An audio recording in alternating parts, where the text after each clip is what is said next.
Punjabi radio ਦੇ ਵੈਸੇ ਸੁਣ ਰਹੇ ਸਾਰੇ ਸਰੋਤਿਆਂ ਨੂੰ ਬਲਵਿੰਦਰ ਕੌਰ ਵੱਲੋਂ ਪਿਆਰ ਭਰੀ ਸਤਿ ਸ਼੍ਰੀ ਅਕਾਲ। ਤੇ ਜੀ ਪ੍ਰੋਗਰਾਮ ਖਬਰ ਤੇ ਨਜ਼ਰ ਪ੍ਰੋਗਰਾਮ ਦੇ ਵਿੱਚ ਅੱਜ ਸਾਡੇ ਨਾਲ ਹੋਣਗੇ ਮੈਂਟੂ ਗੁਰੂਸਰੀਆ, ਜੋ ਕੁਝ ਖਬਰਾਂ ਦੇ ਉੱਤੇ ਆਪਣੀ ਝਾਤ ਮਾਰਨਗੇ ਕਿ ਜੋ ਪੰਜਾਬ ਦੇ ਵਿੱਚ ਜਾਂ ਭਾਰਤ ਭਰ ਦੇ ਵਿੱਚ ਕੀ ਕੁਛ ਹੋ ਰਿਹਾ ਆ, ਉਸ ਦੀ ਅਸੀਂ ਗੱਲਬਾਤ ਕਰਾਂਗੇ। ਗੱਲਬਾਤ ਕਰਨ ਤੋਂ ਪਹਿਲਾਂ ਧੰਨਵਾਦ ਕਰਨਾ ਚਾਹੁੰਦੇ ਸਾਡੇ ਸਪੋਂਸਰ ਦਾ, ਜਿਨ੍ਹਾਂ ਨੇ ਇਸ ਪ੍ਰੋਗਰਾਮ ਨੂੰ ਸਪੋਂਸਰ ਕੀਤਾ ਜੀ। ਖਾਲਸਾ ਇੰਸ਼ੋਰੈਂਸ ਏਜੰਸੀ ਵਾਲੇ, ਜਿਨ੍ਹਾਂ ਦਾ ਫੋਨ ਨੰਬਰ 4082722500। ਗੁਰਦੀਪ ਸਿੰਘ ਪਿਰਦੀ ਕਲੋਵਸ ਤੋਂ, ਸਤਨਾਮ ਸਿੰਘ ਸ਼ੇਰਗਿੱਲ ਤੇ ਪਰਿਵਾਰ ਸਲਮਾ ਤੋਂ, ਰਿਸ਼ਪਾਲ ਕੌਰ ਖੰਗੂੜਾ ਤੇ ਪਰਿਵਾਰ ਬਿਕਟਸਫੀਲਡ, ਸਰਬਜੀਤ ਸਿੰਘ ਚੋਕਰ ਟਰਲਿਕ ਤੋਂ, ਨਵਜੋਤ ਕੌਰ ਕਲੋਟੀ ਤੇ ਪਰਿਵਾਰ ਜੁੱਬਾ ਸਿਟੀ, ਸੁਰਿੰਦਰ ਕੌਰ ਧਾਮੀ ਤੇ ਪਰਿਵਾਰ ਸੀਰੀਜ਼ ਤੋਂ, ਸੋਢੀ ਸਿੰਘ ਜੀ ਸੈਕਰਾਮੈਂਟੋ ਤੋਂ। ਬਹੁਤ ਬਹੁਤ ਇਹਨਾਂ ਦੇ ਧੰਨਵਾਦੀ ਹਾਂ, ਇਹਨਾਂ ਨੇ ਇਸ ਪ੍ਰੋਗਰਾਮ ਨੂੰ ਤੁਹਾਡੇ ਤੱਕ ਪਹੁੰਚਾਇਆ ਜੀ। ਤੇ ਗੱਲਬਾਤ ਕਰਦੇ ਜੀ ਮੈਂਟੂ ਗੁਰੂਸਰੀਆ ਜੀ, ਸਤਿ ਸ਼੍ਰੀ ਅਕਾਲ, ਸਵਾਗਤ ਹੈ ਜੀ। ਸਤਿ ਸ਼੍ਰੀ ਅਕਾਲ ਜੀ, ਸਾਰੇ ਸਰੋਤਿਆਂ ਨੂੰ ਵੀ ਸਤਿ ਸ਼੍ਰੀ ਅਕਾਲ, ਥੈਂਕ ਯੂ ਜੀ। ਤੇ ਮੈਂਟੂ ਜੀ, ਆਪਾਂ ਗੱਲਬਾਤ ਸ਼ੁਰੂ ਕਰਦੇ ਹਾਂ ਮੋਗੇ ਦੀ ਰੈਲੀ ਦੇ ਵਿੱਚ ਕੀ ਕੁਛ ਹੋਇਆ। ਤੁਸੀਂ ਬਿਲਕੁਲ ਪੰਜਾਬ ਦੇ ਵਿੱਚ ਰਹਿੰਦੇ ਆ ਤੇ ਇਸ ਦਾ ਦੇਖਿਆ ਹੋਣਾ, ਚੀਰ ਫਾੜ ਵੀ ਕੀਤੀ ਹੋਣੀ ਆ ਬਹੁਤ ਸਾਰਿਆਂ ਨੇ, ਕਿ ਉੱਥੋਂ ਕੀ ਲੱਭਾ ਆ, ਕੀ ਲੋਕਾਂ ਨੂੰ ਕੀ ਫਾਇਦੇ ਆ ਇਹਨਾਂ ਰੈਲੀਆਂ ਦੇ। ਰੈਲੀਆਂ ਦੇ ਵਿੱਚ ਫਾਇਦਾ ਕੁਝ ਕੁ ਲੋਕਾਂ ਨੂੰ ਹੁੰਦਾ ਹੈ ਜੀ, ਜਿਨ੍ਹਾਂ ਦੀ ਰੋਜ਼ਮर्रा ਦੀ ਜਿਹੜੀ ਖੁਰਾਕ ਹੁੰਦੀ ਉਹ ਇੱਕ ਦਿਨ ਦੀ ਬਚ ਜਾਂਦੀ ਹੈ, ਦੂਸਰੇ ਪਾਸੇ ਮੁਫਤ ਦੀ ਆ ਜਾਂਦੀ ਹੈ। ਚਾਹੇ ਕਿਸੇ ਨੂੰ ਪੇਟ ਭਰਨ ਦੀ ਹੁੰਦੀ ਹੈ, ਕਿਸੇ ਨੂੰ ਆਪਣੀ ਅੱਖਾਂ ਲਾਲ ਕਰਨ ਦੀ ਹੁੰਦੀ ਹੈ, ਦੋਵੇਂ ਪਾਸੇ ਗਰਜ਼ਾਂ ਜਿਹੜੀਆਂ ਹੁੰਦੀਆਂ ਉਹ ਪੂਰੀਆਂ ਹੋ ਜਾਂਦੀਆਂ। ਇਹਨਾਂ ਕੋ ਫਾਇਦਾ ਹੈ, ਇਹ ਫਾਇਦਾ ਜ਼ਰੂਰ ਹੈ। ਤੇ ਦੂਸਰੇ ਪਾਸੇ ਜੇ ਸਮਾਜ ਨੂੰ ਫਾਇਦਾ ਕਹੀਏ, ਉਹ ਹਾਲੇ ਤੱਕ 47 ਤੋਂ ਬਾਅਦ ਤੇ ਹੋਇਆ ਨਹੀਂ। ਰੈਲੀਆਂ ਦਾ ਜਿਹੜਾ ਫਾਇਦਾ ਅੱਗੇ ਹੋ ਜੇ, ਸਦਭਾਵਨਾ ਰੈਲੀਆਂ ਦਾ ਤਾਂ ਕਿਹਾ ਨਹੀਂ ਜਾ ਸਕਦਾ। ਪਰ ਬਠਿੰਡੇ ਤੋਂ ਮੋਗੇ ਪਹੁੰਚ ਗਏ ਅਕਾਲੀ, ਪਰ ਆਪਣੀ ਜਿਹੜੀ ਉਹਨਾਂ ਦੀ ਰਾਜਨੀਤੀ ਵਾਲੀ ਸੋਚ ਹੈ ਉਹ ਅੱਗੇ ਸਫ਼ਰ ਤੈਅ ਨਹੀਂ ਕਰ ਸਕੀ। ਉਹ ਉੱਥੇ ਦੀ ਉੱਥੇ ਹੀ ਖੜੀ ਹੋ, ਜੋ ਕੁਛ ਬਠਿੰਡੇ ਦੁਹਰਾਇਆ ਗਿਆ ਉਹੀ ਕੁਛ ਮੋਗੇ ਦੀ ਸਟੇਜ ਤੇ ਜਾ ਕੇ ਬੋਲਿਆ ਗਿਆ। ਉਹੀ ਰਾਗ, ਘਰਾਟ ਰਾਗ ਜਿਹੜਾ ਅਲਾਪਿਆ ਸੀ ਸੁਖਬੀਰ ਸਿੰਘ ਬਾਦਲ ਨੇ, ਕਿ ਸਰਬੱਤ ਖਾਲਸਾ ਜਿਹੜੇ ਉਹ ਪੰਥ ਵਿਰੋਧੀਆਂ ਤਾਕਤਾਂ ਦਾ ਇੱਕ ਮੰਚ ਸੀ। ਧਿਆਨ ਸਿੰਘ ਮੰਡ ਹੋਰੀ, ਸਿਮਰਨਜੀਤ ਸਿੰਘ ਮਾਨ ਹੋਰਾਂ ਤੇ ਉਹਨਾਂ ਨੇ ਕਾਫੀ ਵੱਡੇ ਹਮਲੇ ਕੀਤੇ ਕਿ ਇਹਨਾਂ ਦੇ ਖਿਲਾਫ ਤਾਂ ਲੁੱਟਾਂ ਖੋਹਾਂ ਦੇ ਕੇਸ ਹੈ। ਫਿਰ ਕਾਂਗਰਸ ਤੇ ਨਿਸ਼ਾਨਾ ਸੀ, ਆਮ ਆਦਮੀ ਪਾਰਟੀ ਤੇ ਉਹਨਾਂ ਨੇ ਕਿਹਾ ਕਿ ਟੋਪੀ ਪਾ ਰਹੇ ਆ, ਸਾਰਿਆਂ ਨੂੰ ਟੋਪੀ ਪਾ ਰਹੇ, ਤੇ ਇਹਨਾਂ ਦਾ ਇੱਕ ਆਗੂ ਹੈ ਜਿਹੜਾ ਨਸ਼ੇੜੀ ਹੈ। ਸੋ ਉਹ ਜਿਹੜੇ ਹਮਲੇ ਉਹੀ ਨੇ ਮੋਗੇ, ਜੋ ਉਹਨਾਂ ਨੇ ਆਪਣੀ ਤੁੰਤਨੀ ਵਜਾਈ ਸੀ ਉਹੀ ਉੱਥੇ ਜਾ ਕੇ ਦੁਹਰਾ ਦਿੱਤੀ। ਕੁਛ ਨਵਾਂ ਨਹੀਂ ਹੈ, ਉਹੀ ਜਿਹੜੀਆਂ ਹੁੰਦੀਆਂ ਨੇ, ਜਿੱਦਾਂ ਕਿਰਲ ਘਾਂਗਾ ਖੇਡ ਹੁੰਦੀ ਹੈ ਉਹੀ ਖੇਡੀ ਜਾਂਦੇ ਆ। ਉੱਥੇ ਵੀ ਇਹਨਾਂ ਨੇ ਇਹੀ ਕਿਹਾ ਕਿ ਬਿਜਲੀ ਸਰਪਲਸ ਕਰਤੀ ਜੀ, ਅਸੀਂ ਤੁਹਾਨੂੰ ਹੈਲਥ ਇੰਸ਼ੋਰੈਂਸ ਦੇਵਾਂਗੇ, ਅਸੀਂ ਵਪਾਰੀਆਂ ਨੂੰ ਦਿੱਤੀ, ਕਿਸਾਨਾਂ ਨੂੰ ਵੀ ਦੇਵਾਂਗੇ। ਇੱਦਾਂ ਦੇ ਬਹੁਤ ਸਾਰੇ ਉਹਨਾਂ ਨੇ ਉੱਥੇ ਆਪਣੇ ਜਿਹੜੇ ਸਰਕਾਰ ਦੇ ਕਿਸੇ ਆ ਉਹ ਗਾਏ।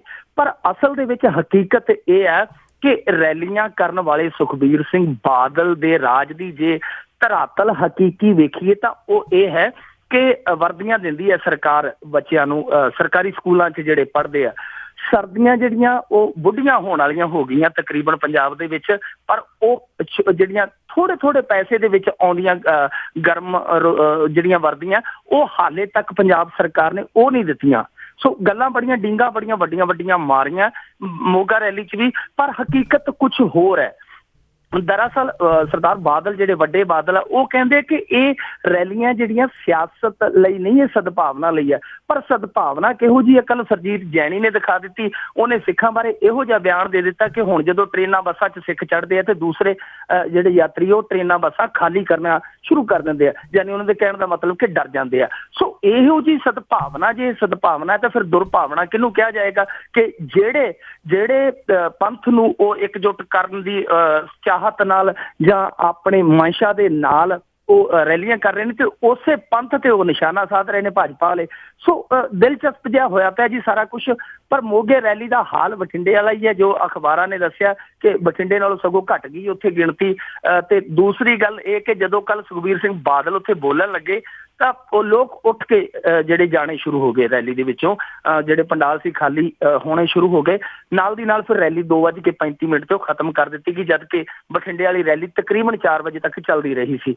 ਪਰ ਸਦਭਾਵਨਾ ਰੈਲੀ ਦੇ ਨਾਂ ਤੇ ਜੋ ਕੁਛ ਹੋ ਰਿਹਾ ਉਹ ਸਾਰਿਆਂ ਨੂੰ ਪਤਾ ਹੀ ਹੈ ਕਿ ਕਿਸ ਤਰ੍ਹਾਂ ਭੀੜ ਇਕੱਠੀ ਕੀਤੀ ਜਾ ਰਹੀ ਹੈ, ਕਿਸ ਤਰ੍ਹਾਂ ਜਿਹੜੀ ਸਿਆਸਤ ਕੀਤੀ ਜਾ ਰਹੀ ਹੈ, ਕਿਸ ਤਰ੍ਹਾਂ 2017 ਲਈ ਚੱਕਾ ਬੰਨਿਆ ਜਾ ਰਿਹਾ। ਪਰ ਦਿਲਚਸਪ ਗੱਲ ਇਹ ਕਿ ਕੱਲ ਜਿਹੜੇ ਕਾਫਲੇ ਦੇ ਪਿੱਛੇ ਕੁਛ ਨੌਜਵਾਨ ਆ ਰਹੇ ਸੀ ਉਪ ਮੁੱਖ ਮੰਤਰੀ ਦੇ, ਤਾਂ ਇੱਕ ਬੱਸ ਡਰਾਈਵਰ ਨੂੰ ਉਹਨਾਂ ਨੇ ਚੰਬ ਸੁੱਟਿਆ, ਬੱਸ ਦੇ ਸ਼ੀਸ਼ੇ ਤੋੜ ਸੁੱਟੇ, ਯਾਨੀ ਸਦਭਾਵਨਾ ਤੇ ਉਹਨਾਂ ਨੇ ਚੰਗੀ ਮੋਹਰ ਲਾ ਦਿੱਤੀ, ਕਿਉਂਕਿ ਬੱਸ ਵਾਲੇ ਨੇ ਥੋੜਾ ਜਿਹਾ ਸਮਾਂ ਲੈ ਲਿਆ ਰਸਤਾ ਦੇਣ 'ਚ, ਤੇ ਯੂਥ ਬ੍ਰਿਗੇਡ ਨੂੰ ਗੁੱਸਾ ਆ ਗਿਆ ਕਿ ਅਸੀਂ ਕਾਫਲੇ ਦੇ ਨਾਲ ਰਲਣਾ ਸੀ। ਉਹਨਾਂ ਨੇ ਆਪਣੀ ਸਦਭਾਵਨਾ ਉੱਥੇ ਦਿਖਾ ਦਿੱਤੀ। ਖੈਰ, ਸਦਭਾਵਨਾ ਹਾਲੇ ਅਲੋਪ ਹੈ, ਸਦਭਾਵਨਾ ਰੈਲੀਆਂ 'ਚੋਂ, ਪਰ ਸਿਆਸਤ ਹੈ ਜਿਹੜੀ ਜੰਮ ਕੇ ਹੋ ਰਹੀ ਹੈ। ਕੈਪਟਨ ਅਮਰਿੰਦਰ ਸਿੰਘ ਨੂੰ ਬੁੱਢਾ ਸ਼ੇਰ ਦੱਸ ਦਿੱਤਾ ਸੁਖਬੀਰ ਸਿੰਘ ਬਾਦਲ ਹੋਰਾਂ ਨੇ, ਪਰ ਇਹ ਵੀ ਦਿਲਚਸਪ ਗੱਲ ਹੈ ਕਿ ਉਹ ਉਹਨਾਂ ਦੇ ਫਾਦਰ ਤੋਂ ਕਾਫੀ 15-20 ਸਾਲ ਛੋਟੇ ਹੋਣਗੇ, ਪਰ ਉਹਨਾਂ ਨੂੰ ਬੁੱਢੇ ਸ਼ੇਰ ਦੱਸ ਰਿਹਾ। ਸੋ ਜਿਹੜੀ ਸਿਆਸਤ ਹੈ ਉਹ ਜੰਮ ਕੇ ਹੋ ਰਹੀ ਹੈ। ਸਦਭਾਵਨਾ ਹਾਲੇ ਤੇ ਲੱਭਿਆ ਨਹੀਂ, ਲੱਭਦੀ, ਜਦੋਂ ਵੀ ਲੱਭ ਗਈ ਜ਼ਰੂਰ ਦਰਸ਼ਨ ਕਰਾਂਗੇ। ਬਿਲਕੁਲ ਜੀ, ਜਿਸ ਤਰ੍ਹਾਂ ਤੁਸੀਂ ਦੱਸਿਆ ਕਿ ਉਹੀ ਬਿਆਨ ਆ। ਵੈਸੇ ਇਹਨਾਂ ਦੀ ਮੇਰੇ ਖਿਆਲ ਦੇ ਵਿੱਚ ਰਿਕਾਰਡਿੰਗ ਪਹਿਲੀ ਚੱਲਦੀ ਸੀਗੀ, ਮੈਂ ਵੀ ਥੋੜ੍ਹੀ ਜਿਹੀ ਦੇਖੀ ਆ, ਕਿ ਉਹੀ ਗੱਲਾਂ, ਉਹੀ ਪੁਰਾਣੇ ਰਾਗ, ਉਹੀ ਜਿਹੜੇ ਸਿੱਖ ਆ ਪੰਜਾਬ ਦੇ, ਉਹਨਾਂ ਦੇ ਖਿਲਾਫ ਜਿਹੜਾ ਪ੍ਰਚਾਰ ਆ ਇਹ ਰੱਜ ਕੇ ਕਰ ਰਿਹਾ। ਤੇ ਅੱਗੇ ਆਪਾਂ ਗੱਲ ਕਰੀਏ ਜੀ ਸਿਕੰਦਰ ਮਲੂਕੇ ਦੀ। ਸਿਕੰਦਰ ਮਲੂਕਾ ਇੱਕ ਪਿੰਡ ਦੇ ਵਿੱਚ ਗਿਆ ਸੀਗਾ ਤੇ ਉੱਥੇ ਇੱਕ ਬਾਬਾ ਜਰਨੈਲ ਸਿੰਘ ਜੈਲਾ ਨੇ ਉਸਨੂੰ ਥੋੜ੍ਹਾ ਜਿਹਾ ਸਬਕ ਸਿਖਾਇਆ, ਜਿਸ ਤਰ੍ਹਾਂ ਥੱਪੜ ਮਾਰਿਆ ਸੀਗਾ, ਤੇ ਉਸ ਦੀ ਰੱਜ ਕੇ ਪਟਾਈ ਕੀਤੀ ਸੀਗੀ ਜਿਹੜਾ ਮਲੂਕਾ ਬ੍ਰਿਗੇਡ ਆ ਉਸਨੇ। ਤੇ ਜਦ ਫਿਰ ਉਸ ਤੋਂ ਬਾਅਦ ਉਹਨੇ ਗੱਲ ਕੀਤੀ ਕਿ ਕੇਸ ਦਾਇਰ ਹੋਣਾ ਚਾਹੀਦਾ, ਤਾਂ ਉਸਨੂੰ ਪੁਲਿਸ ਚੱਕ ਕੇ ਲੈ ਗਈ। ਇਹ ਬੜਾ ਮਾਮਲਾ, ਇਹ ਵੀ ਦਿਲਚਸਪ ਹੈ, ਰੋਚਕ ਹੈ ਜੀ। ਆਪਾਂ ਕੱਲ ਦੇ ਪ੍ਰੋਗਰਾਮ 'ਚ ਵੀ ਇਹਦੇ ਤੇ ਗੱਲ ਕੀਤੀ ਸੀਗੀ, ਪਰ ਮਸਲਾ ਇਹ ਹੈ ਕਿ ਕੁਛ ਮੀਡੀਆ ਦੇ ਹਿੱਸੇ ਨੇ, ਪੰਜਾਬੀ ਮੀਡੀਆ ਦੇ ਹਿੱਸੇ ਨੇ ਕਿਹਾ ਕਿ ਥੱਪੜ ਮਾਰਿਆ ਗਿਆ, ਹਮਲਾ ਕੀਤਾ ਗਿਆ ਸਿਕੰਦਰ ਸਿੰਘ ਮਲੂਕਾ ਤੇ, ਪਰ ਸਿਕੰਦਰ ਸਿੰਘ ਮਲੂਕਾ ਨੇ ਇਸ ਮਾਮਲੇ ਨੂੰ ਦਰਕਨਾਰ ਕਰ ਦਿੱਤਾ ਸੀ। ਇਹਨਾਂ ਸਾਰੀਆਂ ਅਟਕਲਾਂ ਨੂੰ ਖਾਰਜ ਕਰ ਦਿੱਤਾ ਸੀ ਕਿ ਮੇਰੇ ਤੇ ਕੋਈ ਹਮਲਾ ਨਹੀਂ ਹੋਇਆ, ਮੈਨੂੰ ਕੋਈ ਘਸੁੰਨ ਮੁਕੀ ਨਹੀਂ ਹੋਈ, ਬਲਕਿ ਉਹ ਤਾਂ ਉਹਦੀ ਭੜਕਾਹਟ ਸੀ। ਹੁਣ ਇੱਕ ਪਾਸੇ ਸਿਕੰਦਰ ਸਿੰਘ ਮਲੂਕਾ ਇਸ ਹਮਲੇ ਨੂੰ ਖਾਰਜ ਕਰਦੇ ਆ ਤੇ ਦੂਜੇ ਪਾਸੇ ਉਹਦੇ ਤੇ ਕੇਸ ਦਰਜ ਕਰ ਦਿੱਤਾ ਜਾਂਦਾ ਜਰਨੈਲ ਸਿੰਘ ਤੇ। ਇਹ ਵੀ ਘੱਟ ਦਿਲਚਸਪ ਨਹੀਂ ਕਿ ਜੇ ਕੋਈ ਮਾਮਲਾ ਵਾਪਰਿਆ ਹੀ ਨਹੀਂ, ਜੇ ਕੋਈ ਘਟਨਾਕ੍ਰਮ ਹੋਇਆ ਹੀ ਨਹੀਂ, ਤਾਂ ਫਿਰ ਉਹ ਦੋਸ਼ੀ ਕਿਵੇਂ ਹੋ ਗਏ। ਤੇ ਦੂਸਰੀ ਗੱਲ ਇਹ ਹੈ ਕਿ ਜਿਸ ਤਰ੍ਹਾਂ ਕੱਲ ਜਰਨੈਲ ਸਿੰਘ ਨੂੰ ਉੱਥੋਂ ਹਸਪਤਾਲ ਦੇ ਵਿੱਚੋਂ, ਗੁਰੂ ਗੋਬਿੰਦ ਸਿੰਘ ਮੈਡੀਕਲ ਕਾਲਜ ਹੈ ਜਿਹੜਾ ਫਰੀਦਕੋਟ, ਉੱਥੋਂ ਖਾਰਜ ਕਰਵਾਇਆ ਗਿਆ ਪੁਲਿਸ ਵੱਲੋਂ, ਉਹ ਵੀ ਆਪਣੇ ਆਪ ਦੇ ਵਿੱਚ ਇੱਕ ਪ੍ਰਸ਼ਨ ਚਿੰਨ੍ਹ ਹੈ, ਕਿਉਂਕਿ ਉਸ ਬਜ਼ੁਰਗ ਦੇ 52 ਸੱਟਾਂ ਸੀਗੀਆਂ। ਦੱਸਦੇ ਆ ਕਿ 4 ਦਰਜਨ ਤੋਂ ਜ਼ਿਆਦੀਆਂ ਸੱਟਾਂ ਸੀ ਗੁੱਝੀਆਂ, ਤੇ ਜਿਨ੍ਹਾਂ ਦਾ ਇਲਾਜ ਡਾਕਟਰਾਂ ਨੇ ਕਿਹਾ ਸੀ ਕਿ ਲੰਮਾ ਸਮਾਂ ਚੱਲੇਗਾ। ਅੱਜ ਉਹੀ ਡਾਕਟਰ ਕਹਿੰਦੇ ਕਿ ਇਹ ਠੀਕ ਨੇ, ਤੰਦਰੁਸਤ ਨੇ, ਜਦ ਕਿ ਜਰਨੈਲ ਸਿੰਘ ਖੁਦ ਕਹਿੰਦਾ ਕਿ ਮੈਨੂੰ ਇਲਾਜ ਦੀ ਜ਼ਰੂਰਤ ਹੈ, ਮੈਨੂੰ ਥੋੜਾ ਜਿਹਾ ਹੋਰ ਸਮਾਂ ਦਿਓ। ਪੁਲਿਸ ਇਸ ਲਈ ਕਾਹਲੀ ਕਰ ਰਹੀ ਸੀ ਕਿਉਂਕਿ ਬਠਿੰਡੇ ਸੈਸ਼ਨ ਕੋਰਟ ਦੇ ਵਿੱਚ ਉਹਨਾਂ ਦੇ ਵਕੀਲ ਨੇ, ਜਰਨੈਲ ਸਿੰਘ ਦੇ ਵਕੀਲ ਨੇ ਜ਼ਮਾਨਤ ਦੀ ਅਰਜ਼ੀ ਦਾਇਰ ਕੀਤੀ ਹੋਈ ਸੀ, ਜਿਹਦੀ ਸੋਮਵਾਰ ਸੁਣਵਾਈ ਹੈ, ਯਾਨੀ ਇੱਥੇ ਇੰਡੀਆ ਦੇ ਵਿੱਚ ਕੱਲ ਨੂੰ ਸੁਣਵਾਈ ਹੈ। ਉਹਨਾਂ ਨੂੰ ਇਹ ਸੀ ਕਿ ਕਿਤੇ ਜ਼ਮਾਨਤ ਹੈ ਜਿਹੜੀ ਬਾਹਰ ਦੀ ਬਾਹਰ ਮਿਲ ਨਾ ਜਾਵੇ, ਕਿਉਂਕਿ ਧਾਰਾ ਜਿਹੜੀਆਂ ਬੜੀਆਂ ਮਾਮੂਲੀ ਨੇ, 353 ਜਿਹੜੀ ਹੁੰਦੀ ਹੈ ਕਿ ਸਰਕਾਰੀ ਡਿਊਟੀ 'ਚ ਵਿਘਨ ਪਾਉਣਾ, 120 ਵੀ ਸਾਜ਼ਿਸ਼, ਇਸ ਤਰ੍ਹਾਂ ਦੀਆਂ 2-3 ਧਾਰਾ ਨੇ। ਜ਼ਮਾਨਤ ਉਹਨਾਂ ਨੂੰ ਮਿਲ ਜਾਣੀ ਚਾਹੀਦੀ ਸੀ, ਪਰ ਦਿੱਤੀ ਨਹੀਂ ਗਈ। ਸ਼ਾਇਦ ਕੋਈ ਸਰਕਾਰੀ ਹੋਵੇ, ਕੋਈ ਪ੍ਰੈਸ਼ਰ ਹੋਵੇ, ਨਹੀਂ ਤਾਂ ਲੋਅਰ ਕੋਰਟ 'ਚ ਵੀ ਜ਼ਮਾਨਤ ਮਿਲ ਜਾਣੀ ਸੀ। ਪਰ ਉਸ ਚੀਜ਼ ਨੂੰ ਵੇਖ ਕੇ, ਉਸੇ ਚੀਜ਼ ਦੇ ਮੱਦੇ ਨਜ਼ਰ ਹੀ ਇਹਨਾਂ ਨੇ ਕੱਲ ਇਹ ਸਭ ਕੁਝ ਕਰਾਇਆ। ਔਰ ਕਮਾਲ ਦੀ ਗੱਲ ਹੈ ਕਿ ਜਿਹੜੇ ਹਸਪਤਾਲ ਦੇ ਕਾਗਜ਼ੀ ਖਾਨਾ ਪੂਰਤੀ ਹੁੰਦੀ ਹੈ, ਉਹ ਪੁਲਿਸ ਨੇ ਖੁਦ ਗੂਠੇ ਲਾ ਕੇ ਆਪ ਹੀ ਪੂਰੀ ਕਰ ਦਿੱਤੀ। ਡਾਕਟਰ ਸਾਰੇ ਉਸ ਫਰੇਮ 'ਚੋਂ ਬਾਹਰ ਸੀ, ਸਾਰਾ ਕੁਝ ਪੁਲਿਸ ਦੇ ਆਪ ਹੀ, ਉੱਥੇ ਡਾਕਟਰ ਸੀ, ਪੁਲਿਸ ਆਪ ਹੀ ਵਕੀਲ ਸੀ, ਪੁਲਿਸ ਆਪ ਹੀ ਜੱਜ ਸੀ, ਸਾਰਾ ਕੁਝ ਕਰਾ ਕੇ ਲੈ ਗਏ। ਯਾਨੀ ਇੱਕ ਤਰ੍ਹਾਂ ਨਾਲ ਕਹਿ ਲਈਏ ਕਿ ਉਹ ਵੀ ਇੱਕ ਧੱਕਾ ਹੀ ਹੈ। ਹੁਣ ਮਸਲਾ ਇਹ ਹੈ ਕਿ ਜਰਨੈਲ ਸਿੰਘ ਤੇ ਚਲੋ ਮੁਕੱਦਮਾ ਦਰਜ ਹੋ ਗਿਆ, ਉਹਨਾਂ ਨੂੰ ਦੋਸ਼ੀ ਬਣਾ ਦਿੱਤਾ ਗਿਆ। ਕੀ ਮਾਮਲਾ, ਸੱਚਾਈ ਕੀ ਹੈ, ਅਸਲੀਅਤ ਕੀ ਹੈ, ਉਹ ਹਾਲੇ ਸਾਫ਼ ਹੋਣਾ ਬਾਕੀ ਹੈ। ਪਰ ਅਸਲ ਦੇ ਵਿੱਚ ਗੱਲ ਇੱਥੇ ਖੜੀ ਹੈ ਕਿ ਜੇਕਰ ਜਰਨੈਲ ਸਿੰਘ ਨੂੰ ਗ੍ਰਿਫਤਾਰ ਕਰ ਲਿਆ ਗਿਆ ਤੇ ਜਿਨ੍ਹਾਂ ਲੋਕਾਂ ਨੇ ਸਟ੍ਰੈਚਰ ਤੇ ਪਾਇਆ, ਉਹਨੂੰ ਇਸ ਹਾਲਤ 'ਚ ਪਹੁੰਚਾ ਦਿੱਤਾ ਕਿ ਉਹ ਤੁਰ ਕੇ ਹਵਾਲਾਤ ਦੇ ਵਿੱਚ ਵੀ ਨਹੀਂ ਜਾ ਸਕਦਾ, ਤਾਂ ਉਹਨਾਂ ਤੇ ਮੁਕੱਦਮਾ ਦਰਜ ਕਿਉਂ ਨਹੀਂ ਕੀਤਾ ਜਾਂਦਾ? ਕਿਉਂ ਨਹੀਂ ਇਰਾਦਾ ਕਤਲ ਦੀ ਧਾਰਾ ਲਾ ਕੇ ਉਹਨਾਂ ਤੇ ਕੇਸ ਦਰਜ ਕੀਤਾ ਜਾਂਦਾ, ਚਾਹੇ ਉਹ ਭੀੜ ਹੈ? ਕਿਉਂਕਿ ਇਹ ਸਿਕੰਦਰ ਸਿੰਘ ਮਲੂਕਾ ਦੇ ਪੀਏ ਨੇ ਮਾਮਲਾ ਦਰਜ ਕਰਵਾਇਆ। ਉਹ ਕਹਿੰਦੇ ਕਿ ਭੀੜ ਨੇ ਕੁੱਟਿਆ, ਨਾ ਕਿ ਯੂਥ ਬ੍ਰਿਗੇਡ ਨੇ। ਪਰ ਭੀੜ ਵੀ ਤਾਂ ਪੰਜਾਬ ਦੀ ਉਹ ਲੋਕਾਂ ਦਾ ਹੀ ਹਿੱਸਾ ਹੈ ਨਾ, ਉਹ ਵੀ ਤਾਂ ਸਮਾਜਿਕ ਇਕਾਈ ਦੇ ਵਿੱਚ ਹੀ ਰਹਿੰਦੀ ਹੈ ਭੀੜ। ਉਹਨਾਂ ਨੂੰ ਆਇਡੈਂਟੀਫਾਈਡ ਕਰਕੇ ਉਹਨਾਂ ਨੂੰ ਵੀ ਸਜ਼ਾ ਦਾ ਹੱਕਦਾਰ ਬਣਾਇਆ ਜਾਵੇ। ਸੋ ਸਵਾਲ ਇੱਥੇ ਦਾ ਇੱਥੇ ਹੀ ਖੜਾ ਹੈ ਕਿ ਜੇਕਰ ਜਰਨੈਲ ਸਿੰਘ ਨੇ ਕੁਝ ਗਲਤੀ ਕੀਤੀ ਹੈ ਤਾਂ ਚਲੋ ਕਾਨੂੰਨ ਉਹਨੂੰ ਦੇਗਾ ਸਜ਼ਾ, ਪਰ ਜਿਨ੍ਹਾਂ ਨੇ ਇੰਨੀ ਦੁਰਦਸ਼ਾ ਭੈੜੀ ਕੀਤੀ ਹੈ ਇਸ ਬਜ਼ੁਰਗ ਦੀ, ਉਹਨਾਂ ਨੂੰ ਸਜ਼ਾ ਕੌਣ ਦੇਗਾ? ਜੀ ਬਿਲਕੁਲ, ਤੁਸੀਂ ਇੱਕ ਗੱਲ ਯੂਜ਼ ਕੀਤੀ ਹੈ, ਵਰਤਿਆ ਹੈ ਇੱਕ ਵਰਡ ਕਿ ਭੀੜ ਨੂੰ ਆਇਡੈਂਟੀਫਾਈ ਕੀਤਾ ਜਾਵੇ। ਜੇ ਇਹਨਾਂ ਨੂੰ ਪੁਲਿਸ ਨਹੀਂ ਆਇਡੈਂਟੀਫਾਈ ਹੁੰਦੀ, ਜਿਹੜੀ ਅਣਪਛਾਤੀ ਪੁਲਿਸ ਗੋਲੀਆਂ ਚਲਾ ਜਾਂਦੀ ਆ ਤੇ ਨੌਜਵਾਨਾਂ ਨੂੰ ਮਾਰ ਜਾਂਦੀ ਆ, ਤੇ ਇਹਨਾਂ ਨੇ ਭੀੜਾਂ ਨੂੰ ਕੀ ਪਛਾਣਨਾ ਅੱਗੇ? ਦੇਖੋ ਇੱਕ ਮੰਤਰੀ ਆਇਆ, ਕਾਂਗਰਸੀ ਲਾ ਲਓ, ਅਕਾਲੀ ਲਾ ਲਓ, ਤੇ ਉੱਥੇ ਤੀਜੇ ਆਮ ਆਦਮੀ ਪਾਰਟੀ ਵਾਲਿਆਂ ਦੀ ਤਾਂ ਭੀੜ ਹੋਏਗੀ ਨਹੀਂ। ਜੇ ਕਾਂਗਰਸੀ ਆਇਆ ਤਾਂ ਕਾਂਗਰਸੀਆਂ ਦੀ ਭੀੜ ਹੋਏਗੀ, ਜੇ ਅਕਾਲੀ ਆਇਆ ਤਾਂ ਅਕਾਲੀ ਹੋਣਗੇ ਉੱਥੇ। ਇਹ ਤਾਂ ਸਾਰਾ ਹੈ। ਬਿਲਕੁਲ ਜੀ, ਇਹ ਪੀੜੀ ਥੱਲੇ ਸੋਟਾ ਤੇ ਮਾਰਦੇ ਹੀ ਨਹੀਂਗੇ। ਆਪਾਂ ਅੱਗੇ ਗੱਲ ਕਰੀਏ ਪੱਤਰਕਾਰ ਬਲਤੇਜ ਪੰਨੂ ਦੀ, ਜਿਸ ਨੂੰ ਝੂਠੇ ਕੇਸ ਦੇ ਵਿੱਚ ਫਸਾਇਆ ਗਿਆ ਤੇ ਜੇਲ੍ਹ ਭੇਜ ਦਿੱਤਾ ਗਿਆ। ਪੁਲਿਸ ਨੇ 1 ਦਿਨ ਦਾ ਰਿਮਾਂਡ ਵੀ ਲੈ ਲਿਆ ਤੇ ਉੱਥੇ ਇੱਕ ਸੋਸ਼ਲ ਮੀਡੀਆ ਦੇ ਉੱਤੇ ਮੂੰਹ ਵੀ ਛੋਟੀ ਜਿਹੀ ਘੁੰਮਦਾ ਆ ਕਲਿੱਪ ਕਿ ਕੁਝ ਔਰਤਾਂ ਗਈਆਂ ਹੋਈਆਂ ਸੀ ਆਂਡੇ ਮਾਰਨ ਜਾਂ ਸਿਆਹੀ ਮਾਰਨ ਉਹਨਾਂ ਤੇ। ਉਹ ਦੇਖੋ ਜੀ, ਇਹ ਅੱਜ ਕੱਲ ਜਿਹੜਾ ਇੱਕ ਕਾਰੋਬਾਰ ਚੱਲਿਆ ਹੋਇਆ ਨਾ ਪੇਡ ਧਰਨਿਆਂ ਦਾ, ਪੇਡ ਗਾਲਾਂ ਦਾ, ਸੋਸ਼ਲ ਮੀਡੀਆ ਤੇ ਵੀ ਟੀਮਾਂ ਬਣੀਆਂ ਹੋਈਆਂ ਪੇਡ, ਉਹ ਗਾਲਾਂ ਕੱਢਦੀਆਂ ਵਿਰੋਧੀਆਂ ਨੂੰ। ਸਾਡੇ ਵਰਗੇ ਜਿਹੜੇ ਕੋਈ ਮਾੜੇ ਮੋਟੇ ਲਿਖਦੇ ਪੜ੍ਹਦੇ ਆ ਉਹਨਾਂ ਲਈ ਇੱਕ ਸਪੈਸ਼ਲ ਵਿੰਗ ਬਣਾਏ ਗਏ ਆ, ਚਾਹੇ ਉਹ ਸਿਆਸੀ ਸੰਗਠਨ ਆ ਚਾਹੇ ਕੋਈ ਹੋਰ ਆ। ਇਸੇ ਤਰ੍ਹਾਂ ਇਹ ਜਿਹੜੇ ਆਂਡਿਆਂ ਵਾਲਾ ਕੰਮ ਹੈ ਇਹ ਵੀ ਵਿਭਾਗ ਪੇਡ ਆ ਜੀ। ਆਂਡੇ ਮਰਵਾਉਣੇ, ਸ਼ਾਹੀ ਸਟਵਾਉਣੀ, ਇੰਡੀਆ ਦੇ ਵਿੱਚ ਇਹ ਵੀ ਪੇਡ ਮਹਿਕਮੇ ਆ। ਪੇ ਕਰੋ, ਉਹ ਮਹਿਕਮੇ ਝੱਟ ਹਾਜ਼ਰ ਹੋ ਜਾਂਦੇ ਆ। ਧਰਨਿਆਂ ਦੇ ਅਲੱਗ-ਅਲੱਗ ਰੇਟ ਰੱਖੇ ਹੋਏ ਆ ਇੰਡੀਆ ਦੇ ਵਿੱਚ। ਇਸ ਤਰ੍ਹਾਂ ਦੇ ਲੋਕ ਨੇ ਜਿਨ੍ਹਾਂ ਨੇ ਆਪਣੀਆਂ ਜੁੰਡਲੀਆਂ ਬਣਾਈਆਂ। ਜਦੋਂ ਵੀ ਕਿਸੇ ਦੇ ਖਿਲਾਫ ਧਰਨਾ ਲਵਾਉਣਾ ਤੁਸੀਂ ਉਹਨਾਂ ਨੂੰ ਫੀਸ ਅਦਾ ਕਰੋ, ਤੁਰੰਤ ਹਾਜ਼ਰ ਹੋ ਜਾਂਦੇ ਆ। ਬੜੀ ਕੁਇਕਲੀ ਸਰਵਿਸ ਦਿੰਦੇ ਨੇ। ਇਹੀ ਇਸੇ ਤਰ੍ਹਾਂ ਦਾ ਮਾਮਲਾ ਹੈ, ਕਿਉਂਕਿ ਦੇਖੋ ਸਾਫ਼ ਹੋ ਜਾਂਦਾ ਉਸ ਵੀਡੀਓ ਕਲਿੱਪ ਨੂੰ ਜੇ ਤੁਸੀਂ ਗੌਰ ਨਾਲ ਦੇਖੋਗੇ ਤਾਂ ਉਹਨਾਂ ਔਰਤਾਂ ਨੇ ਸ਼ਾਹੀ ਸੁੱਟਣ ਦੀ ਕੋਸ਼ਿਸ਼ ਕੀਤੀ ਹੈ ਬਲਤੇਜ ਪੰਨੂ ਹੋਰਾਂ ਤੇ। ਉਹ ਸ਼ਾਹੀ ਡਿੱਗ ਪਈ ਪੱਤਰਕਾਰਾਂ ਤੇ ਜਿਹੜੇ ਉੱਥੇ ਕਵਰੇਜ ਕਰ ਰਹੇ ਸੀਗੇ। ਤਾਂ ਉਹਨਾਂ ਪੱਤਰਕਾਰਾਂ ਨੇ ਥੋੜਾ ਜਿਹਾ ਜਦੋਂ ਤਲਖੀ ਨਾਲ ਪੁੱਛਿਆ ਕਿ ਬੀਬੀ ਤੁਸੀਂ ਸਾਡੇ ਤੇ ਕਿਉਂ ਸ਼ਾਹੀ ਸੁੱਟ ਰਹੇ ਹੋ, ਤੁਸੀਂ ਸਾਨੂੰ ਲਬੇੜ ਦਿੱਤਾ, ਤੁਸੀਂ ਹੋ ਕੌਣ? ਤਾਂ ਉਹ ਥਿੜਕ ਗਈਆਂ, ਉਹ ਤੁਰ ਪਈਆਂ ਉੱਥੋਂ। ਉਹਨਾਂ ਨੇ ਪੱਤਰਕਾਰਾਂ ਨੇ ਪਿੱਛਾ ਕੀਤਾ ਕਿ ਭਾਈ ਤੁਹਾਨੂੰ ਕਿਹਨੇ ਭੇਜਿਆ? ਉਹ ਕਹਿੰਦੇ ਜੀ ਪ੍ਰਧਾਨ ਨਾਲ ਗੱਲ ਕਰੋ। ਹੁਣ ਪ੍ਰਧਾਨ ਕੌਣ ਆ ਗਿਆ ਜੀ? ਜੇਕਰ ਕਿਸੇ ਦੇ ਖਿਲਾਫ ਅਸੀਂ ਧਰਨਾ ਮੁਜ਼ਾਹਰਾ ਕਰਨ ਆਏ ਹਾਂ, ਸਾਨੂੰ ਘੱਟ ਤੋਂ ਘੱਟ ਹਕੀਕਤ ਦਾ ਤਾਂ ਪਤਾ ਹੋਵੇ। ਉਹ ਕਹਿੰਦੇ ਜੀ ਬਲਤੇਜ ਪੰਨੂ ਨੂੰ ਤੁਸੀਂ ਜਾਣਦੇ ਹੋ? ਕਹਿੰਦੇ ਨਹੀਂ ਜੀ, ਤੁਸੀਂ ਪ੍ਰਧਾਨ ਨਾਲ ਗੱਲ ਕਰੋ। ਹੁਣ ਇਹ ਪ੍ਰਧਾਨ ਕੌਣ ਆ? ਇਹ ਗੱਲ ਸੋਚਣ ਵਾਲੀ ਹੈ, ਗੱਲ ਸਮਝਣ ਵਾਲੀ ਹੈ, ਕਿਉਂਕਿ ਉਹ ਬੀਬੀਆਂ ਪਟਿਆਲੇ ਦੀਆਂ ਨਹੀਂ ਸੀ। ਉਹਨਾਂ ਨੇ ਆਪ ਮੰਨਿਆ ਕਿ ਉਹ ਨਾਭੇ ਤੋਂ ਆਈਆਂ, ਯਾਨੀ ਦੂਜੇ ਸ਼ਹਿਰ ਚੋਂ ਚੱਲ ਕੇ ਉਹ ਆਈਆਂ, ਕਿਉਂਕਿ ਇੱਥੇ ਤਾਂ ਫਿਰ ਪਟਿਆਲੇ ਦੇ ਵਿੱਚ ਤਾਂ ਬੀਬੀ ਕੋਈ ਹੋਣੀ ਨਹੀਂ ਜਿਹਨੂੰ ਬੀਬੀ ਦੇ ਨਾਲ ਹੋਈ ਧੱਕੇਸ਼ਾਹੀ ਦਿਖੀ ਨਾ ਹੋਵੇ। ਸੋ ਨਾਭੇ ਤੋਂ ਮੰਗਾਉਣੀਆਂ ਪਈਆਂ ਬੀਬੀਆਂ। ਇਹ ਆਪਣੇ ਆਪ 'ਚ ਸਵਾਲ ਆ। ਕੱਲ ਬਲਤੇਜ ਪੰਨੂ ਹੋਰਾਂ ਨੂੰ ਜਦੋਂ ਪੇਸ਼ ਕੀਤਾ ਗਿਆ ਪੱਤਰਕਾਰਾਂ ਦੇ ਸਾਹਮਣੇ ਉਹਨਾਂ ਨੇ ਗੱਲ ਖੋਲ ਕੇ ਦੱਸ ਦਿੱਤੀ। ਉਹਨਾਂ ਨੇ ਕਿਹਾ ਕਿ ਸਿਕੰਦਰ ਸਿੰਘ ਮਲੂਕਾ ਨੇ ਬਕਾਇਦਾ ਮੈਨੂੰ ਥ੍ਰੈਡ ਕੀਤਾ ਸੀ ਇੱਕ ਰੇਡੀਓ ਤੇ। ਸੋ ਉਸ ਤੋਂ ਬਾਅਦ ਇਹ ਸਾਰੀ ਕਾਰਵਾਈ ਅਮਲ 'ਚ ਲਿਆਂਦੀ ਗਈ, ਮੈਨੂੰ ਫਸਾਇਆ ਗਿਆ, ਸੱਚ ਬੋਲਣ ਦੀ ਜਿਹੜੀ ਹੈ ਉਹ ਸਜ਼ਾ ਦਿੱਤੀ ਗਈ ਹੈ। ਤਾਂ ਇਸ ਮਾਮਲੇ ਦੇ ਵਿੱਚ ਕੁਝ ਪੱਖ ਹੋਰ ਵੀ ਜਿਹੜੇ ਹਾਲੇ ਅਪੁਸ਼ਟ ਆ, ਜਿਨ੍ਹਾਂ ਦੀ ਆਪਾਂ ਸਿੱਧੇ ਤੌਰ ਤੇ ਨਹੀਂ ਕਰ ਸਕਦੇ, ਜਿਨ੍ਹਾਂ ਦੀ ਆਪਾਂ ਪਹਿਚਾਣ, ਪਰ ਹੈ ਕਿ ਇੱਕ ਖਾਸ ਬੰਦਾ ਜਿਹੜਾ ਉਹਦਾ ਨਾਂ ਸਾਹਮਣੇ ਆ ਰਿਹਾ ਕਿ ਸਾਰੀ ਚਾਲ ਉਹਨੇ ਚੱਲੀ। ਔਰ ਦੂਸਰਾ ਪੱਖ ਇਹ ਵੀ ਸਾਹਮਣੇ ਆ ਰਿਹਾ ਹੈ ਕਿ ਇਹ ਜਿਹੜੀ ਔਰਤ ਸੀਗੀ ਉਹਦਾ ਇਹ ਬਲਤੇਜ ਪੰਨੂ ਹੋਰਾਂ ਦੇ ਨਾਲ ਜਿਹੜਾ ਜਾਣ ਪਛਾਣ ਦਾ ਸਿਲਸਿਲਾ ਸੀ ਉਹ ਕਰੀਬਨ 5 ਸਾਲ ਪਹਿਲਾਂ ਚੱਲਿਆ ਸੀ। ਉਸ ਸਮੇਂ ਉਸ ਬੀਬੀ ਦਾ ਤਲਾਕ ਹੋਇਆ। ਤਲਾਕ ਹੋਣ ਤੋਂ ਬਾਅਦ ਉਹ ਬੀਬੀ ਕਹਿੰਦੀ ਕਿ ਇਹਨੇ ਮੈਨੂੰ ਵਰਤਿਆ ਜਾਂ ਜੋ ਵੀ ਉਹਨੇ ਦੋਸ਼ ਲਾਇਆ। ਤਾਂ ਕਹਿੰਦੀ ਕਿ ਜਦੋਂ ਮੇਰਾ ਦੂਜਾ ਵਿਆਹ ਹੋਇਆ ਫਿਰ ਮੈਂ ਗੱਲ ਪਤੀ ਨੂੰ ਦੱਸੀ ਤੇ ਪਤੀ ਕਹਿੰਦਾ ਕਿ ਸ਼ਿਕਾਇਤ ਦਰਜ ਕਰਵਾਉਣੀ ਚਾਹੀਦੀ ਹੈ। ਹੁਣ ਤੀਜਾ ਪੱਖ ਇੱਕ ਇਹ ਵੀ ਨਿਕਲ ਕੇ ਆ ਰਿਹਾ ਕਿ ਜਿਹੜਾ ਬਾਅਦ ਦੇ ਵਿੱਚ ਫੇਰ ਤਲਾਕ ਹੁੰਦਾ ਉਹ ਇਸ ਕੇਸ ਦਰਜ ਹੋਣ ਤੋਂ ਕੁਝ ਘੰਟੇ ਪਹਿਲਾਂ ਸ਼ਾਇਦ ਹੁੰਦਾ ਹੈ, ਯਾਨੀ ਤਲਾਕ ਹੈ ਜਿਹੜਾ ਦੂਸਰੀ ਵਾਰ ਫੇਰ ਬੀਬੀ ਦਾ ਤਲਾਕ ਹੁੰਦਾ। ਸੋ ਕਈ ਚੀਜ਼ਾਂ ਜਿਹੜੀਆਂ ਉਗੜ ਕੇ ਸਾਹਮਣੇ ਆ ਰਹੀਆਂ। ਅੱਜ ਉਹਨਾਂ ਦਾ ਰਿਮਾਂਡ ਖਤਮ ਹੋ ਜਾਏਗਾ ਪੰਨੂ ਸਾਹਿਬ ਹੋਰਾਂ ਦਾ, ਉਹਨਾਂ ਨੂੰ ਜੁਡੀਸ਼ੀਅਲ ਭੇਜ ਦਿੱਤਾ ਜਾਵੇਗਾ, ਯਾਨੀ ਜੇਲ੍ਹ ਦੇ ਵਿੱਚ ਭੇਜ ਦਿੱਤਾ ਜਾਵੇਗਾ। ਪੁਲਿਸ ਦੀ ਕਸਟਡੀ ਦੇ ਵਿੱਚ, ਹਿਰਾਸਤ ਦੇ ਵਿੱਚ ਖੁੱਲ ਕੇ ਗੱਲਬਾਤ ਨਹੀਂ ਹੁੰਦੀ। ਜਿਵੇਂ ਉਹ ਜੇਲ੍ਹ 'ਚ ਜਾਣਗੇ ਫਿਰ ਉੱਥੋਂ ਗੱਲਾਂ ਸਾਰੀਆਂ ਜਿਹੜੀਆਂ ਬਾਹਰ ਆ ਜਾਣਗੀਆਂ, ਸਾਫ਼ ਹੋ ਜਾਣਗੀਆਂ। ਪਰ ਕੁੱਲ ਮਿਲਾ ਕੇ ਜਿਸ ਤਰ੍ਹਾਂ ਕੱਲ ਆਂਡਾ ਸੁੱਟ ਮਹਿਕਮਾ ਆਇਆ ਬੀਬੀਆਂ ਦਾ ਤੇ ਜਿਸ ਤਰ੍ਹਾਂ ਉਹ ਨੱਠਿਆ ਪੱਤਰਕਾਰਾਂ ਦੇ ਅੱਗੇ ਲੱਗ ਕੇ, ਉਸ ਤੋਂ ਸਿੱਧਾ ਸਾਫ਼ ਸਪਸ਼ਟ ਇਹ ਹੁੰਦਾ ਕਿ ਮਾਮਲਾ ਕਿਤੇ ਨਾ ਕਿਤੇ ਬੋਗਸ ਹੈ, ਸ਼ੱਕੀ ਹੈ। ਇਹਦੀ ਜਾਂਚ ਕਰਨੀ ਬਣਦੀ ਸੀ, ਪਰ ਪੰਜਾਬ ਪੁਲਿਸ ਨੇ ਸ਼ਾਇਦ ਬਲਤੇਜ ਪੰਨੂ ਦਾ ਨਾਂ ਸੁਣ ਕੇ ਇੰਨੀ ਕਾਹਲੀ ਕਰ ਲਈ ਕਿ ਸ਼ਾਇਦ ਆਉਣ ਵਾਲੇ ਸਮੇਂ 'ਚ ਇਹ ਮਾਮਲਾ ਪੰਜਾਬ ਪੁਲਿਸ ਦੇ ਜੀ ਦਾ ਜੰਜਾਲ ਬਣ ਜਾਏਗਾ। ਜੀ ਬਿਲਕੁਲ, ਮਾਮਲਾ ਤੇ ਬਿਲਕੁਲ ਸ਼ੱਕੀ ਆ। ਜਿਹੜੀਆਂ ਤੁਸੀਂ ਦੱਸੀਆਂ ਆ ਕੋਈ ਵੀ ਗੱਲ ਆਪਸ ਵਿੱਚ ਮੈਚ ਨਹੀਂ ਕਰਦੀ।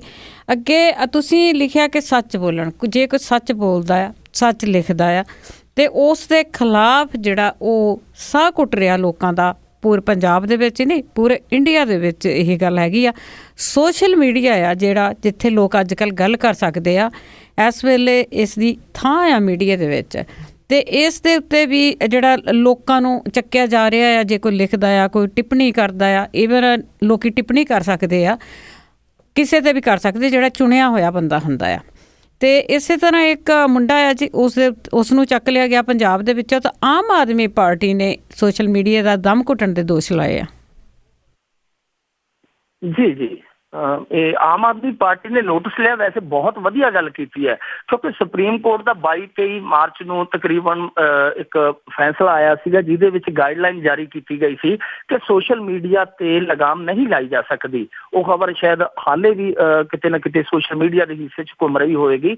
66A ਧਾਰਾ ਤੇ ਉਹ ਫੈਸਲਾ ਹੋਇਆ ਸੀ ਜਦੋਂ ਮੁੰਬਈ ਦੇ ਵਿੱਚ 2 ਕੁੜੀਆਂ ਨੂੰ ਗ੍ਰਿਫਤਾਰ ਕਰ ਲਿਆ ਗਿਆ ਸੀਗਾ ਬਾਲ ਠਾਕਰੇ ਪਰਿਵਾਰ ਦੇ ਸੰਬੰਧ 'ਚ ਟਿੱਪਣੀ ਕਰਨ ਦੇ ਮਾਮਲੇ 'ਚ। ਇੱਕ ਕਾਰਟੂਨਿਸਟ ਨੂੰ ਗ੍ਰਿਫਤਾਰ ਕਰ ਲਿਆ ਗਿਆ ਸੀ, ਇੱਕ ਯੂਪੀ ਦੇ ਵਿੱਚ ਮੰਤਰੀ ਦੇ ਖਿਲਾਫ ਟਿੱਪਣੀ ਕਰਨ ਤੇ ਇੱਕ ਸਟੂਡੈਂਟ ਨੂੰ 12ਵੀਂ ਦਾ ਵਿਦਿਆਰਥੀ ਸੀ ਉਹਨੂੰ ਗ੍ਰਿਫਤਾਰ ਕਰ ਲਿਆ ਗਿਆ ਸੀ। ਤਿੰਨਾਂ ਮਾਮਲਿਆਂ ਤੇ ਸੁਪਰੀਮ ਕੋਰਟ ਨੇ ਸਾਫ਼ ਕੀਤਾ ਸੀ ਕਿ ਸੋਸ਼ਲ ਮੀਡੀਆ ਨੂੰ ਲੈ ਕੇ ਗ੍ਰਿਫਤਾਰੀ ਨਹੀਂ ਹੋ ਸਕਦੀ।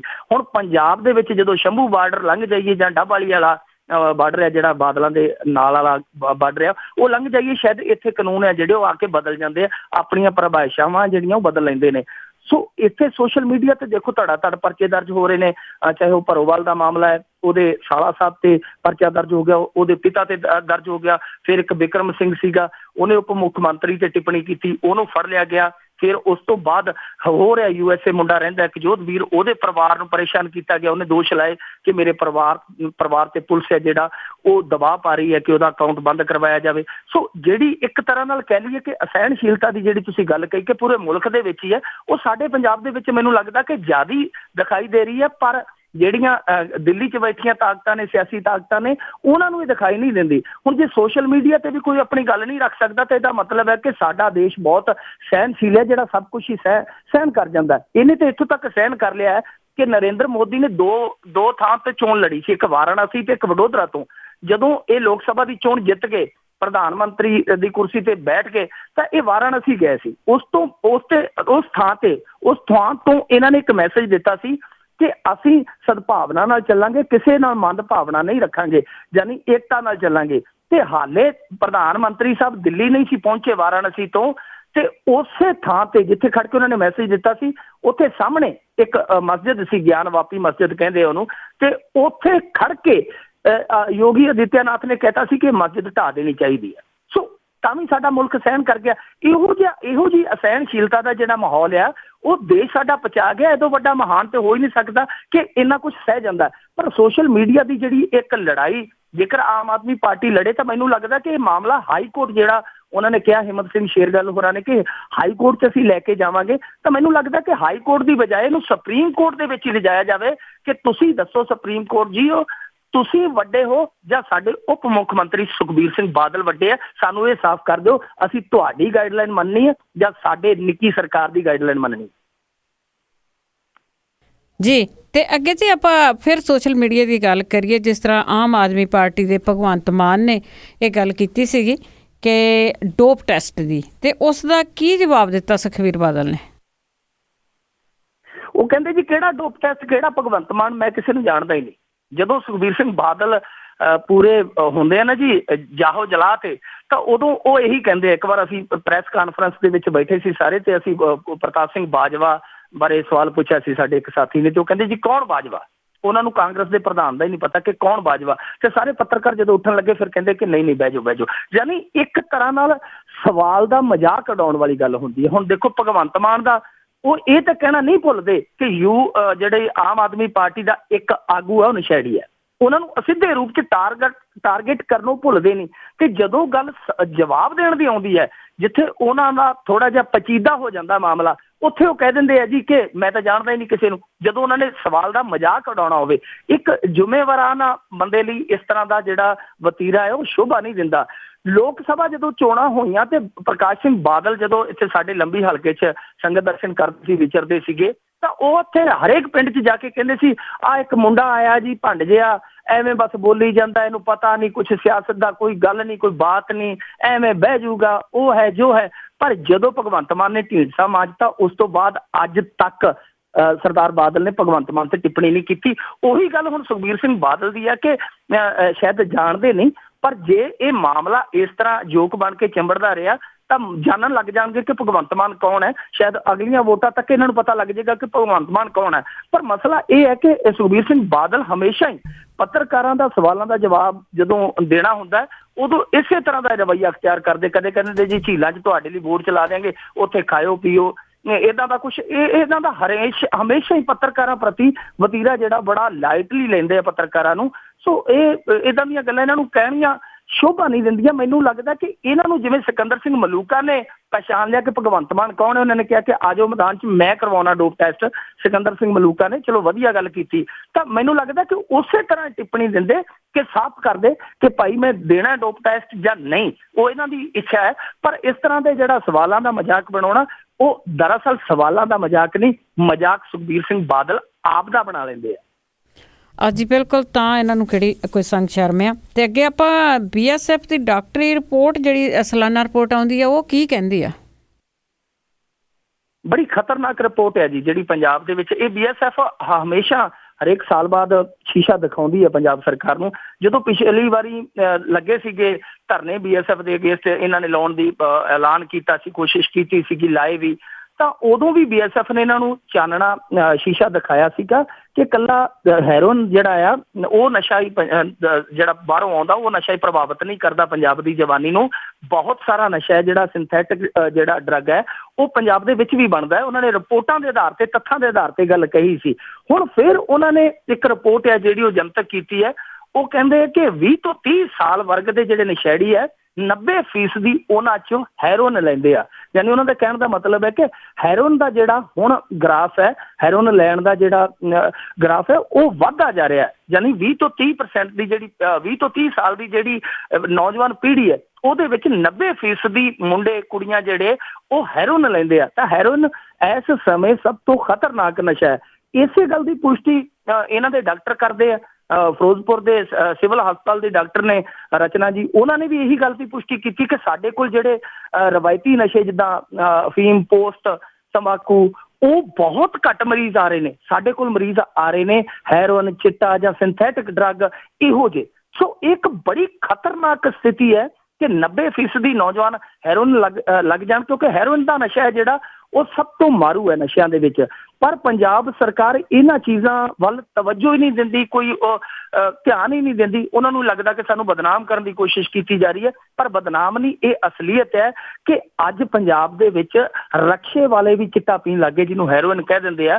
ਕਿ ਇਹਦੀ ਹਕੀਕਤ ਇਹ ਹੈ ਕਿ ਅਸੀਂ ਦੋਸ਼ ਸੁੱਟ ਦਿੰਦੇ ਪਾਕਿਸਤਾਨ ਤੇ ਅਫਗਾਨਿਸਤਾਨ ਤੇ, ਪਰ ਹਕੀਕਤ ਇਹ ਹੈ ਕਿ ਬਹੁਤ ਸਾਰਾ ਸਿੰਥੈਟਿਕ ਡਰੱਗ ਹੈ ਜਿਹੜਾ ਉਹ ਪੰਜਾਬ ਦੇ ਵਿੱਚ ਬਣਦਾ ਹੈ। ਨਹੀਂ ਤਾਂ ਤੁਸੀਂ ਆਪ ਸੋਚੋ, ਜਿਨ੍ਹਾਂ ਦਾ ਇੰਟਰਨੈਸ਼ਨਲ ਮਾਰਕੀਟ 'ਚ ਹੈਰੋਇਨ ਜਾਂ ਚਿੱਟਾ ਜਿਹੜਾ ਉਹ ਕਰੋੜਾਂ 'ਚ ਵਿਕਦਾ ਹੈ, ਤਾਂ ਫਿਰ ਸਾਡੇ ਪੰਜਾਬ ਦੇ ਵਿੱਚ ਆ ਕੇ ਉਹ 20-25 ਲੱਖ ਨੂੰ ਕਿਲੋ ਕਿਉਂ ਵੇਚਣਗੇ? ਸੋ ਇਹ ਇਸ ਗੱਲ ਦੀ ਇਹ ਪੁਸ਼ਟੀ ਹੁੰਦੀ ਹੈ ਕਿ ਸਿੰਥੈਟਿਕ ਡਰੱਗ ਜਿਹੜਾ ਬੜਾ ਸਸਤੇ ਰੇਟਾਂ ਤੇ ਪੰਜਾਬ 'ਚ ਮਿਲਦਾ ਹੈ, ਉਹ ਇੱਥੇ ਹੀ ਉਹਦੀ ਪ੍ਰੋਡਕਸ਼ਨ ਹੁੰਦੀ ਹੈ, ਇੱਥੋਂ ਦੇ ਲੋਕ ਹੀ ਬਣਾਉਂਦੇ ਆ। ਪਰ ਪੰਜਾਬ ਸਰਕਾਰ ਹੈ ਕਿ ਉਹ ਕਹਿੰਦੀ ਹੈ ਕਿ ਮੈਂ ਨਾ ਮੰਨੂ। ਪਰ ਇਹ ਮੰਨਣਾ ਪਏਗਾ ਕਿ ਪੰਜਾਬ ਦੀ ਹਾਲਤ, ਜਿਹੜੀ ਨੌਜਵਾਨੀ ਦੀ ਹਾਲਤ ਹੈ, ਉਹ ਇਸ ਸਮੇਂ ਬਹੁਤ ਹੀ ਦਇਆਨੀ ਹੈ, ਬਹੁਤ ਹੀ ਤਰਸਯੋਗ ਹੈ।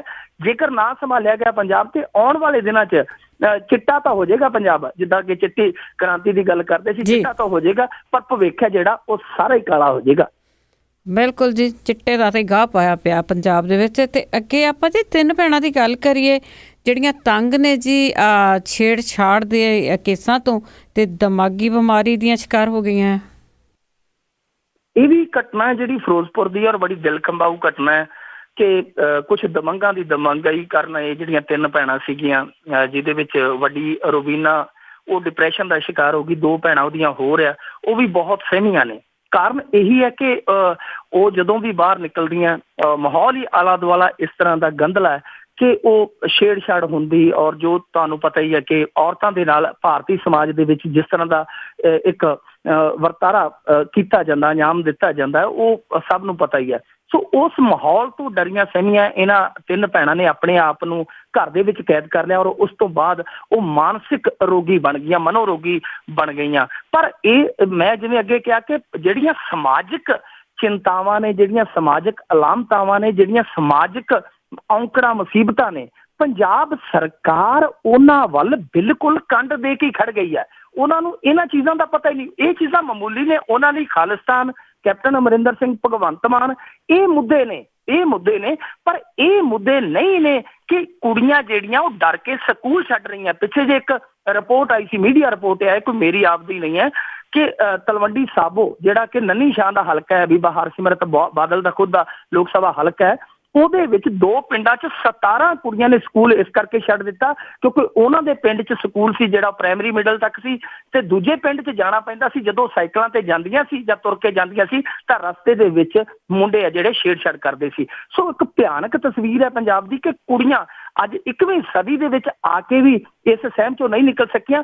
ਸ਼ਾਇਦ ਇਹ ਪੰਜਾਬ ਸਰਕਾਰ ਦੇ ਮੱਥੇ ਤੇ ਸਭ ਤੋਂ ਵੱਡਾ ਕਲੰਕ ਹੈ ਕਿ ਸਿਆਸੀ ਕ੍ਰਾਈਸਿਸ ਜਾਂ ਧਰਮ ਦੇ ਕ੍ਰਾਈਸਿਸ ਹਰੇਕ ਸਟੇਟ ਦੇ ਵਿੱਚ ਚੱਲਦੇ ਆ ਜੀ, ਸੰਕਟ ਆਉਂਦੇ ਰਹਿੰਦੇ ਆ, ਪਰ ਸਮਾਜਿਕ ਖੁੱਲ੍ਹ, ਸਮਾਜਿਕ ਅਸਹਿਣਸ਼ੀਲਤਾ ਇਹਦਾ ਜਿਹੜਾ ਇੱਕ ਜਿੱਦਾਂ ਕਹਿ ਲਈਏ ਕਿ ਇੱਕ ਬਹੁਤ ਵੱਡਾ ਡਰ ਭੈ ਬਣ ਗਿਆ। ਇਹ ਸਭ ਤੋਂ ਜ਼ਿਆਦਾ ਨਿਕੰਮਾ ਕੋਝਾ ਕੰਮ ਹੈ ਪੰਜਾਬ ਸਰਕਾਰ ਲਈ ਕਿ ਉਹ ਕੁੜੀਆਂ ਨੂੰ ਸੁਰੱਖਿਆ ਨਹੀਂ ਦੇ ਸਕੀ ਤੇ ਹੋਰ ਤਾਂ ਦੇਣਾ ਹੀ ਕਿਸੇ ਨੂੰ ਕੀ ਹੈ। ਜੀ ਤੇ ਅੱਗੇ ਜੀ ਤੁਸੀਂ ਨੰਨੀ ਸ਼ਾਹ ਦੀ ਗੱਲ ਕੀਤੀ ਹੈ, ਅੱਗੇ ਕਰੀਏ ਆਪਾਂ ਗੱਲਬਾਤ ਬਾਦਲਾਂ ਦੇ ਏਰੀਏ ਦੀ ਕਿ ਕੈਪਟਨ ਹੋਰਾਂ ਨੂੰ ਹੁਣ ਮਿਲ ਗਈ ਹੈ ਜੀ ਕਪਤਾਨੀ ਤੇ ਉਹਨਾਂ ਦਾ ਜਿਹੜੀ ਤਾਜਪੋਸ਼ੀ ਆ ਉਹ ਬਾਦਲਾਂ ਦੇ ਗੜ੍ਹ ਤੋਂ ਹੀ ਹੋਊਗੀ, ਬਠਿੰਡੇ ਤੋਂ। ਹਾਂ ਬਿਲਕੁਲ ਜੀ, ਉਹ ਉਹਨਾਂ ਨੂੰ ਚੁਣੌਤੀ ਦਿੱਤੀ ਸੀ ਔਰ ਕੈਪਟਨ ਅਮਰਿੰਦਰ ਸਿੰਘ ਤੁਹਾਨੂੰ ਪਤਾ ਕਿ ਉਹ ਟਕਰਾਅ ਵਾਲੇ ਪਾਸੇ ਜ਼ਿਆਦਾ ਆਉਂਦੇ ਆ, ਉਹ ਟਕਰਾਅ ਦੀ ਰਾਜਨੀਤੀ ਉਹ ਕਰਦੇ ਆ, ਹਮੇਸ਼ਾ ਉਹਨਾਂ ਨੇ ਕੀਤੀ ਹੈ ਕਿਉਂਕਿ ਪਿੱਛੇ ਨਹੀਂ ਬੈਕਫੁੱਟ ਤੇ ਜਾਣਾ ਉਹ ਚੰਗਾ ਨਹੀਂ ਸਮਝਦੇ ਔਰ ਨਾ ਹੀ ਹੈ। ਜਿਹੜੀ ਕਪਤਾਨੀ ਮਿਲੀ ਹੈ ਉਹ ਵੀ ਉਹਨਾਂ ਨੇ ਅੜ ਕੇ ਲਈ ਹੈ, ਧਮਕੀ ਦੇ ਕੇ ਲਈ ਹੈ ਸ਼ਰੇਆਮ ਕਿ ਨਹੀਂ ਤਾਂ ਮੈਂ ਆਪਦੀ ਪਾਰਟੀ ਜਿਹੜੀ ਹੈ ਆਪਦੀ ਕੱਦੂ ਚੁਕਾਨਾ ਮੈਂ ਆਪਦਾ ਫਸਾਵਾਂਗਾ, ਆਪਦਾ ਵੰਝ ਬਰਾਬਰ ਗੱਡਾਂਗਾ ਤੁਹਾਡੇ। ਸੋ ਡਰ ਉਹਨਾਂ ਨੇ ਪੂਰੀ ਤਰ੍ਹਾਂ, ਇਹ ਤਾਂ ਸਾਰਿਆਂ ਨੂੰ ਜਗ ਜ਼ਾਹਿਰ ਹੈ, ਕਾਂਗਰਸ ਦੇ ਅੰਦਰੂਨੀ ਸੂਤਰ ਦੱਸਦੇ ਆ ਕਿ ਇਹਨਾਂ ਨੇ ਆਪਦਾ ਧੜਾ ਲਿਜਾ ਕੇ ਸ਼ਰੇਆਮ ਕਹਿ ਦਿੱਤਾ ਸੀ ਕਿ ਮੈਂ ਆਪਦੀ ਲੀਕ ਖਿੱਚ ਦੇਵਾਂਗਾ। ਫਿਰ ਉਸ ਤੋਂ ਬਾਅਦ ਹੀ ਇਹਨਾਂ ਦੇ ਕਪਤਾਨੀ ਦੀ ਕਲਗੀ ਹੈ ਜਿਹੜੀ ਉਹ ਲੱਗੀ ਹੈ ਇਹਨਾਂ ਦੇ ਸਿਰ ਤੇ। ਸੋ ਹੁਣ ਉਹਨਾਂ ਨੇ ਦੂਸਰੀ ਚੁਣੌਤੀ ਹੈ ਜਿਹੜੀ ਉਹ ਵੀ ਅੜ ਕੇ ਲਈ ਹੈ ਕਿ ਮੇਰੀ ਜਿਹੜੀ ਤਾਜਪੋਸ਼ੀ ਹੋਏਗੀ ਉਹ ਬਠਿੰਡੇ ਦੇ ਵਿੱਚ ਹੋਏਗੀ। ਸੋ ਇੱਕ ਬੜਾ ਇਹ ਵੀ ਰੋਚਕ ਮੁਕਾਬਲਾ ਹੋਵੇਗਾ ਕਿਉਂਕਿ ਇਹਨਾਂ ਨੇ ਪਹਿਲਾਂ ਹੀ ਐਲਾਨ ਕਰ ਦਿੱਤਾ ਕਿ ਅਸੀਂ ਜਿਹੜੀ ਰੈਲੀ ਕਰਾਂਗੇ, ਜਿਹੜੀ ਰੈਲੀ ਸ਼ਾਇਦ 13 ਜਾਂ 6 ਦਸੰਬਰ ਨੂੰ ਹੋਣ ਜਾ ਰਹੀ ਹੈ ਬਠਿੰਡੇ ਦੇ ਵਿੱਚ, ਕਿ ਉਹ ਰੈਲੀ ਅਕਾਲੀਆਂ ਦੀ ਰੈਲੀ ਨਾਲੋਂ ਵੀ ਵੱਡੀ ਹੋਏਗੀ। ਤਾਂ ਉਹਦੇ ਵਿੱਚ ਕੈਪਟਨ ਅਮਰਿੰਦਰ ਸਿੰਘ ਨੂੰ ਆਪਣੇ ਜਿਹੜੇ ਬੋਲ ਵਚਨ ਆ ਇਹ ਪਗਾਉਣੇ ਪੈਣਗੇ, ਨਹੀਂ ਤਾਂ ਫਿਰ ਉਹ ਪਹਿਲੇ ਫਰੰਟ ਤੇ ਬੈਕਫੁੱਟ ਚਲੇ ਜਾਣਗੇ। ਸੋ ਇੱਕ ਬੜਾ ਇੱਕ ਜਦੋਜਹਿਦ ਵਾਲਾ ਮਾਹੌਲ ਬਣੇਗਾ ਬਠਿੰਡੇ ਦੇ ਵਿੱਚ ਤੇ ਅਕਾਲੀ ਜ਼ੋਰ ਲਾਉਣਗੇ ਅੰਦਰ ਖਾਤੇ ਕਿ ਇਸ ਇਕੱਠ ਨੂੰ ਫੇਲ ਕੀਤਾ ਜਾਵੇ, ਇਸ ਰੈਲੀ ਨੂੰ ਫੇਲ ਕੀਤਾ ਜਾਵੇ। ਪਰ ਕੈਪਟਨ ਅਮਰਿੰਦਰ ਸਿੰਘ ਤੇ ਦਾਰੋਮਦਾਰ ਰਹੇਗਾ ਕਿ ਉਹ ਵੱਡੀ ਰੈਲੀ, ਸਫਲ ਰੈਲੀ ਕਰਕੇ ਦਿਖਾਉਣ। ਦਿਲਚਸਪ ਮੁਕਾਬਲਾ ਰਹੇਗਾ। ਪਰ ਕੈਪਟਨ ਅਮਰਿੰਦਰ ਸਿੰਘ ਦਾ ਜਿੱਥੋਂ ਤੱਕ ਸਵਾਲ ਹੈ, ਕੱਲ ਉਹਨਾਂ ਨੇ ਇੱਕ ਟੈਲੀਵਿਜ਼ਨ ਚੈਨਲ ਤੇ ਇੰਟਰਵਿਊ ਦਿੰਦਿਆਂ ਬੜੀ ਸਾਫ਼ ਸ਼ਬਦਾਂ 'ਚ ਉਹਨਾਂ ਨੇ ਸਾਰਾ ਕੁਝ ਜੋ ਬੇਅਦਬੀ ਦਾ ਮਾਮਲਾ ਹੈ ਸਭ ਕੁਝ ਉਹਨਾਂ ਨੇ ਪ੍ਰਕਾਸ਼ ਸਿੰਘ ਬਾਦਲ ਹੋਰਾਂ ਤੇ ਮੜਿਆ। ਬੇਬਾਕੀ ਨਾਲ ਉਹਨਾਂ ਨੇ ਬੋਲਣਾ ਸ਼ੁਰੂ ਕਰ ਦਿੱਤਾ ਹੈ।